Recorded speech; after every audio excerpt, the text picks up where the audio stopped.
صحابہ کرام رضوان اللہ اجمعین، حضرات اہل بیت اعظام، یہ ایک جہت سے ایک درجہ ضرور رکھتے ہیں، کیونکہ صحابی کی تعریف ہمارے بزرگوں نے اور جو مجمع علیہ کلام کرتے ہوئے ارشاد فرمایا کہ من لقی النبی صلی اللہ علیہ وسلم مؤمنا بہ ومات علی الاسلام، کہ جس خوش نصیب نے جناب سید عالم صلی اللہ علیہ وسلم کو حالت ایمان میں دیکھا اور اسی ایمان پر وہ رہا اور اسی ایمان پر پھر وہ رخصت ہوا۔ بالکل ٹھیک۔ تو اس میں تو وہ حضرات بھی شامل ہو جاتے ہیں کہ جو جناب سید عالم صلی اللہ علیہ وسلم کے مبارک خاندان سے تعلق رکھتے ہیں اور نسبت رکھتے ہیں، وہ صحابیت کے شرف کے اندر مشترک ہیں۔ لیکن ایک جہت جو ان کے لیے جزوی کمال کی ہے وہ نسب رسول صلی اللہ علیہ وسلم کی حرمت اور اہل بیت ہونے کے حوالے سے وہ کمال ہے۔ ایک بات تو یہ ہے، اوپر سے اگر آپ جا کر دیکھیں تو خلفاء کے اعتبار سے یہ تو کنبہ ہی ایک ہے،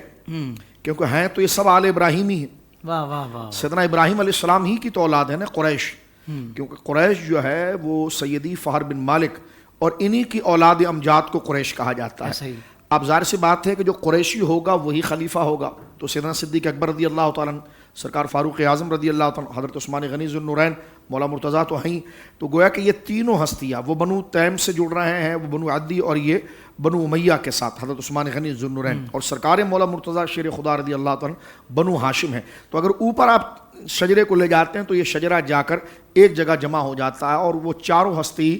گویا کہ کف کے اندر جو قریشیت ہے اس میں برابر ہو جاتی ہے۔ تو یہ تو رشتے کی جو حرمت ہے وہ وہاں پر برابر ہے، جس طرح کہ خود نہج البلاغہ کے اندر موجود ہے کہ حضرت مولا مرتضیٰ شیر خدا رضی اللہ تعالیٰ نے حضرت عثمان غنی کو یہ جملہ کہا تھا کہ آپ جو ہیں وہ حضرت ابو بکر اور عمر سے زیادہ رسول اللہ کے قریب ہیں۔ حضرت عثمان نے کہا وہ کیسے؟ فرمایا اس لیے کہ ایک تو آپ خاندانی اعتبار سے قریشی ہے، دوسرے آپ رسول اللہ کے داماد ہیں۔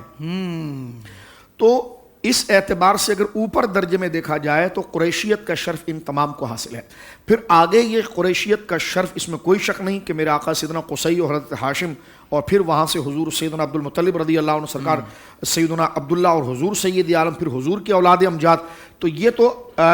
اشراف میں آ جاتا ہے، یعنی قریش میں وہ سب سے اشراف شاخ کے، جس میں